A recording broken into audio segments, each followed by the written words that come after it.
What is up, y'all? Happy weekend. This is the first episode in our new house in Ohio. Couldn't be happier. I've probably got a nice little reverb, a little echo going on since I'm just sitting on the floor in an empty room right now. I haven't finished unpacking everything yet. Our house still looks like an episode of Hoarders. So in the mover's defense, there is a chance, probably a 8 to 12% chance that the missing piece of my desk is somewhere in these last remaining boxes to be unpacked, but it's a pretty low chance. I'm pretty positive that they just lost the entire middle part of my desk, so I can't put it together yet, so I can't really put together any of my office yet because I have nothing to put my stuff on. And I haven't figured out yet if this desk is salvageable without that entire middle piece. So, yeah, we'll see. Stay tuned. Also, yes, I am sick yet again. You know, I knew that your immune system gets absolutely wrecked when you're pregnant, but I thought that it was just because your body's working extra hard to build a skull and a liver and, building a new life is so exciting and whatever, so it just gets run down. Nope. Read more into it. Turns out your body actually intentionally shuts down its immune system so that it won't attack the baby's cells because it views them as a foreign entity. So it will intentionally attack them and destroy them. Intentionally. Isn't that wild? Like, my body just said, nah, white blood cells, y'all are fired. You're on suspension because you can't be trusted. This is why we can't have nice things. It's so crazy. Like, I don't know. Who would have thought? So, yes, I am sick yet again. And it sucks too, because lucky me, I can't even take any cold medicine because I'm pregnant. So I'm just staying sick and congested with a cough for like 3 times as long as I need to because I can't take anything. I can take Tylenol. I can drink tea, and I'm just out here raw dogging it with cough drops and Vicks inhalers. And just all the naps I can possibly get in throughout the day and just hoping for the best, But anyway, y'all didn't check into my podcast to listen to me complain about pregnancy symptoms or secondhand effects or even my desk. So let's talk about Ohio, okay? And the Midwest, even though I'm not completely sold on if this actually counts as the Midwest or not yet. I'm still kind of deciding. But I want to talk about some of the comments that we've gotten already so far from people, well-intentioned people, some might say, but subliminally damaging comments nonetheless. And right off the bat, first things first, I want to address stereotyping and talking trash about the Midwest without even being here before. Now, I know that in past episodes and from previous conversations that I've had with many of y'all, I've spoken up about not wanting to live in the Midwest for various reasons. However, I feel like I can say that because I'm from the Midwest. I know what it's like. I've been there. I grew up there. Do I know every single aspect of every social circle in every Midwest state? No. Of course not. But do I have a generally good grasp of what to expect in the rural parts of Minnesota where I was born and raised for 18 years? Yes, I would say so. But also keep in mind that realistically, no matter what I wished for, no matter what I say, if we got stationed in Iowa or Wisconsin or Nebraska or even Minnesota, Daniel and I would still make it work.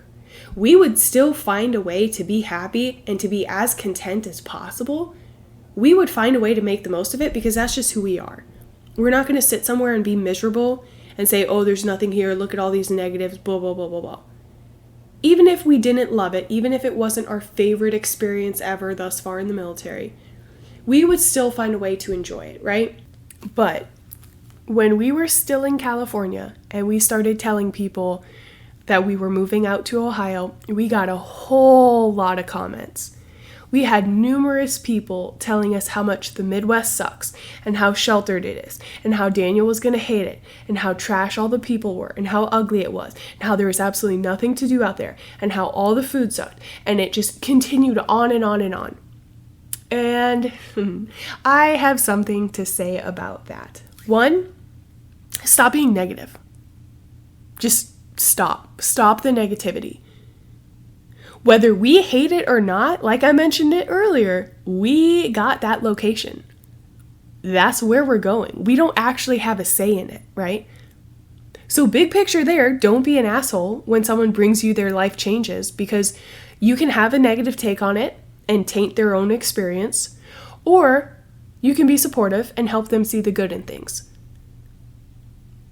Point blank.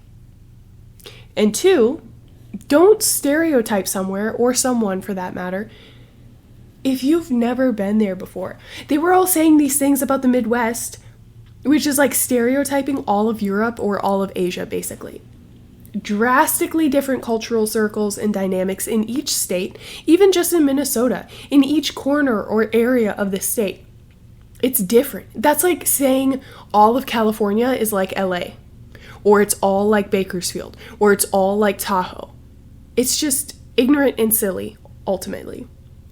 And so we were with a group, and they were all chiming in on how our lives would go when we were in Ohio. And I was getting kind of prickly, as I'm known to get. And I kind of piped up and I asked them, like, hey, have y'all ever been to Ohio? Like this specific part of Ohio before? And they were like, nah, but it's the Midwest. And then I was like, okay, have you been to the Midwest before? Any of the Midwest states? And they were like, no, why would we go there? There's nothing there, yada, yada, yada.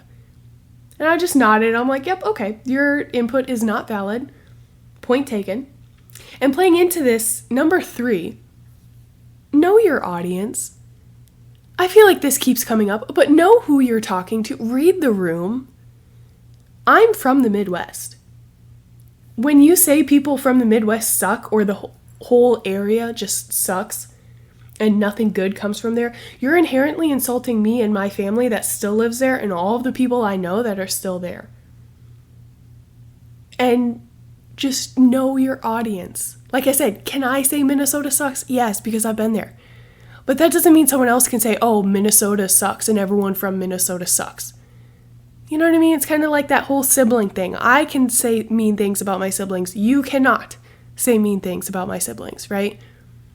Just know your audience. But ultimately, when they started talking about how there was nothing to do also in Northern California and in the Bay Area, that's when I knew it was just all shenanigans. Because I do love that area of California. I love it. I absolutely, I'm ready to move. Well, we did move. I don't know why I keep talking in the present tense, like we're not currently living in Ohio. I love that area. I was ready to go, and I'm excited to go, and I love it out here. But I also absolutely love that area of California. It'll probably be one of my top areas that I've ever lived in. There's so much to do within such a short driving radius. You want big city? You have it. You want country? You have it. You want hiking? You want rivers and lakes? You want mountains and snow? You want fields? You want wineries? You want the coast? You want anything? It's right there. I will always love that area of California. And if you can't find something to do there, you're playing with yourself. So yeah, once they said that, I was like, all right, none of this is valid. I'm just throwing it all out the window because that's just insane. So maybe just don't stereotype places before you've been there, is what I'll say. And now let's talk about some unrealistic expectations and some bias within locations. And we ran into this too. So when we came out here to Ohio, we were trying all the new food spots and the new restaurants that, you've heard of, but you've never been to before, just to try it out, see what it's like. Is it fast food chili? Yes. Is it still cool to be like, oh, Skyline chili? Yeah, I've tried it. It's good. Yeah, it's an experience. I like it, And so for one of the meals, we were like, oh, let's get the Korean food. Let's check out this little mom and pop Korean spot, see what it's like. And we got some pushback.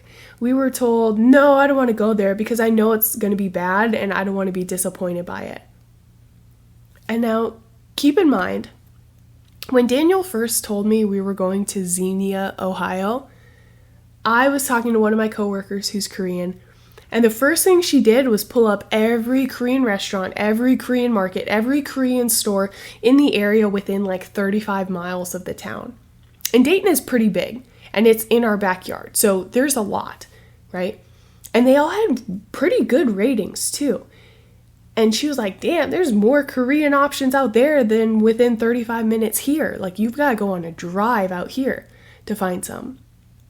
And so I had already known this background information, and I did tell these people previously this information, but to be fair, I'm white, so I don't think they really listened to me when I mentioned it. But moving on, they said they didn't want to try it because they knew it would be bad. And keep in mind at this point, we're on day like 4 or 5 of driving across the country. Like, I was grumpy, I'm extra sleep deprived, so I was more prickly than I probably should have been, but I did confront them. I was like, I probably shouldn't have, but, I did, whatever. And I was like, why would you assume it's bad? You've never been here before. You've never been in the Midwest before.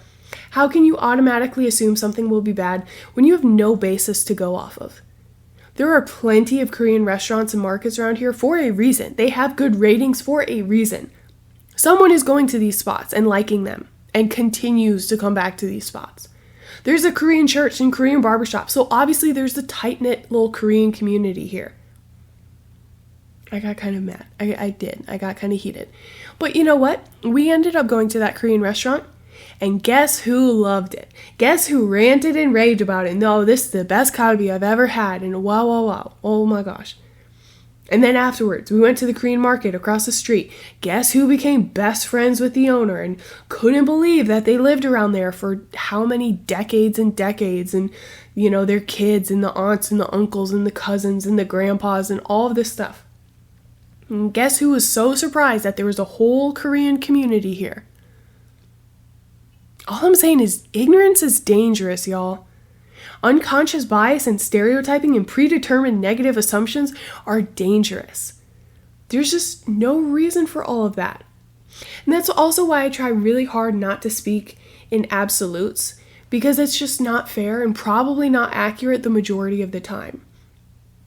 Like, don't say nothing good comes out of this, or there are no good Korean restaurants and nothing is good, or all of it's bad. It's just not fair, And I think that's why I'm so, specifically on food, I think that's why I'm so open to restaurants forever.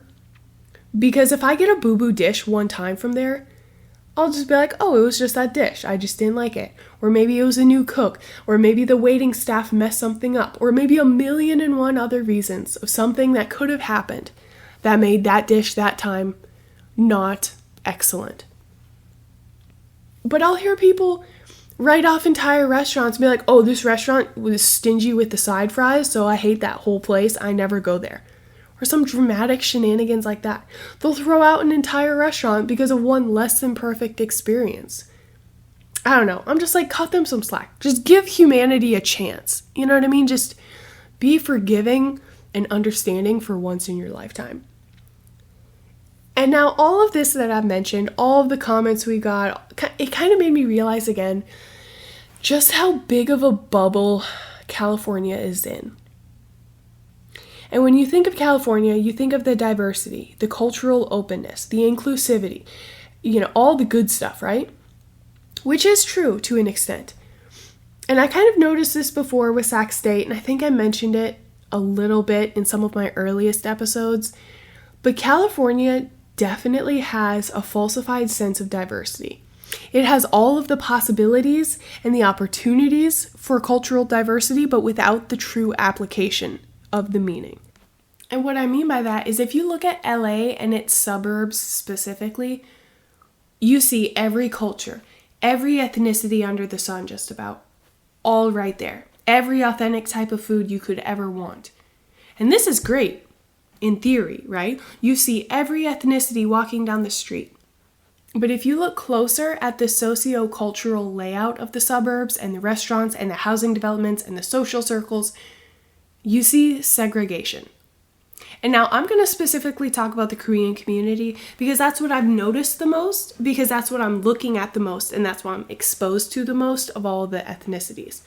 There are absolute cultural bubbles which create a fake reality and a false sense of diversity. Because yes, they claim inclusivity in California, and they brag about how they're so great with it, and other areas of the country are trash. But then they'll intentionally segregate themselves within all aspects of their life into their community. They only go to Korean churches. They only hang out with other Koreans who speak Korean. They only eat at Korean restaurants. They only live in Korean areas. They only shop at Korean markets. They only get their hair cut at Korean salons. They only trust their car with Korean mechanics. They only go to Korean dentists, etc., etc.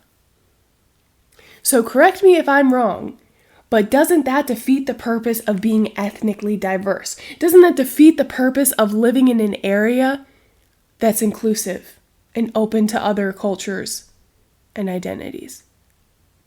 Doesn't that make you non-inclusive if you don't want to taint your social circle with other ethnicities? Isn't that what you chastise the Midwest and other areas of the country for doing?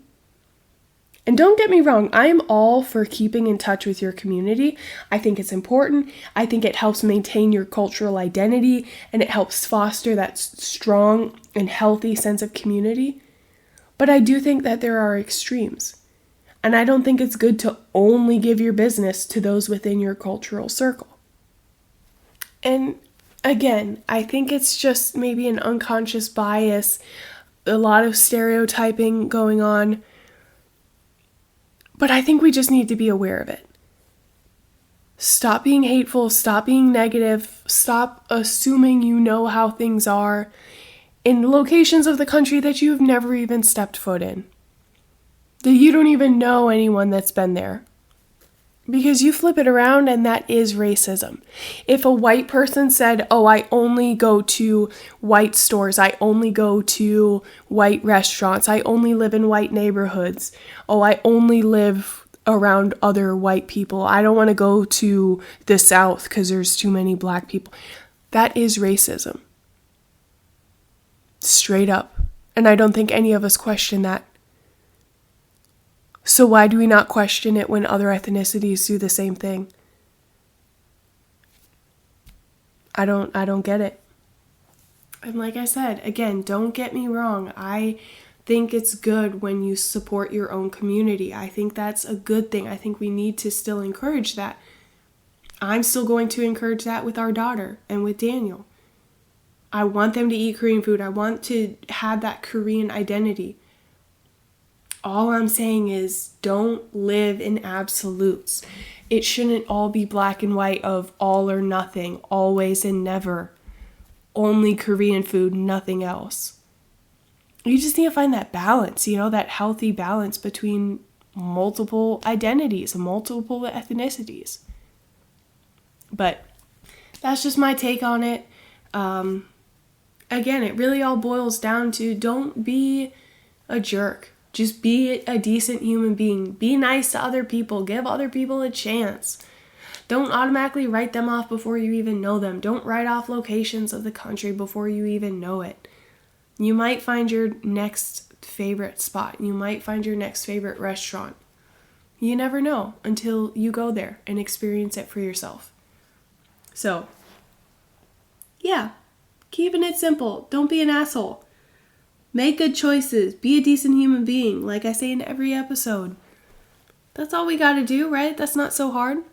Sometimes it's harder than other times, but we'll get there. We'll get there. I think it's all about having the conversation, raising awareness. Because that's the other thing, too. All of these people, do I think they have bad intentions? No. Do I think they meant it maliciously? Of course not. Do I think that they're intentionally waking up and saying, only Korean today, I will refuse to walk in any other store or restaurant or business unless it's owned by a Korean? I don't think so. I don't think it's something that they're consciously aware of. I don't think it's something that they're really intentionally doing. I think it's just been so ingrained in them because that's what their friends do. That's what their parents do. That's what they've always done. So for them, it's normal. And for them, it's just kind of like I mean this in the nicest way. I think it's like a thoughtless thing for them. that has very negative connotations, but I mean it in the sense that I don't think they're really consciously aware that they're making these choices and the impact that these choices have on their day-to-day life and on the people around them and on their future children. I think it's literally just them not being aware of it. I don't think they really realize that they're only seeking out Korean lifestyles. I really don't. I think that's just what they know, and so that's just what they've always done, and that's just what they'll continue to do. But that's the point of conversations, right? That's the point of having these difficult talks and hearing these things that sound kind of abrasive and sound kind of offensive because we're not aware of it. And we're like, oh, I'm not perfect? I may be doing something wrong? Shocker. And it kind of catches people off guard, but I don't know, man. I think that's what we need. As me, I need that. I think everyone needs a little healthy dose of that sometimes. But that's why I have this podcast, is to just raise another idea, to just kind of make you think of something. If it's wrong, it's wrong, but at least you have that other opinion now. You have that in the back of your mind. And then you can be aware of it and you can make that choice and say like, hey, maybe in some cases this can be seen as this, but I know in my heart that I'm doing it for this reason. I'm choosing this Korean salon because it's my best friend's salon and I want to support her, or whatever the case may be. And that's perfectly fine. That's good. But you're at least aware of it, right? You're at least cognizant of the fact that this is happening around you. And that's all we can ask for, I think. So, yeah, just keep doing what y'all are doing. Thank you for tuning in for another episode. I really appreciate y'all supporting me with this. And I will catch y'all next time. Hopefully y'all have a great week. Make good choices. Be a decent human being. Okay, bye.